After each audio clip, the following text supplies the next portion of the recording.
Guno gwe musenyu n'emiti gya kalitunsi ebibadde biyiriddwa eyali ssentebe wa Jinja City Council Kirunda Mubaraka ku mwalo gwa Loke Jinja ku nnyanja Nalubaale.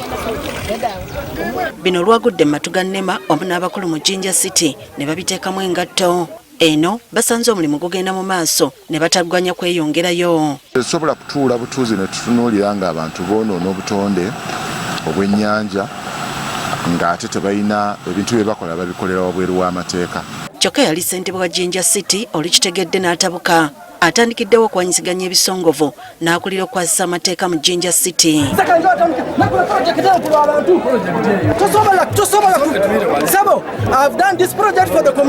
Alangidde abakulu okusosola nga bakwasisa amateeka nga abamu bagaanibwa ate abalala ne bakkirizibwa okugenda mu maaso n'emirimu gyabwe.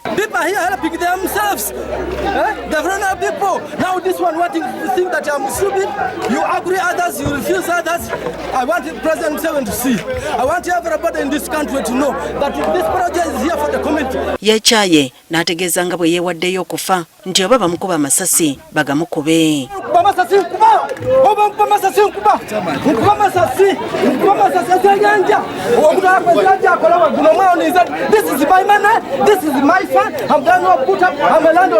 Bakira yeekyanga nga bakuma ddembe okubadde ab'amagye bamwegesa amaaso ng'akulira okwasisa amateeka bwamuwalaawala okutuuka Kabangali.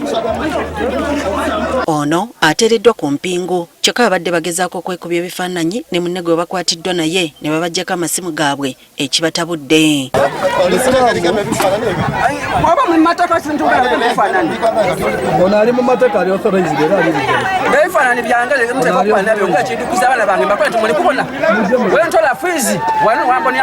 Bano olukwatiddwa abamu ku bakazi abaliko bye bakolera ku mwalo ne batabuka ne batandika okukuba enduulu.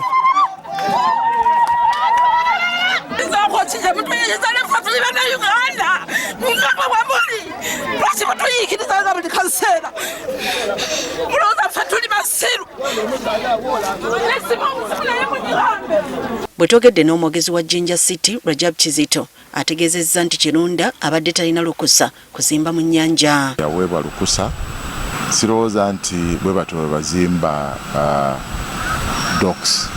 Kale ekisooka nga ekintu kyazimba kya bulabe, ekyokubiri kimenya amateeka, so ne tubeera nga tumuyimiriza.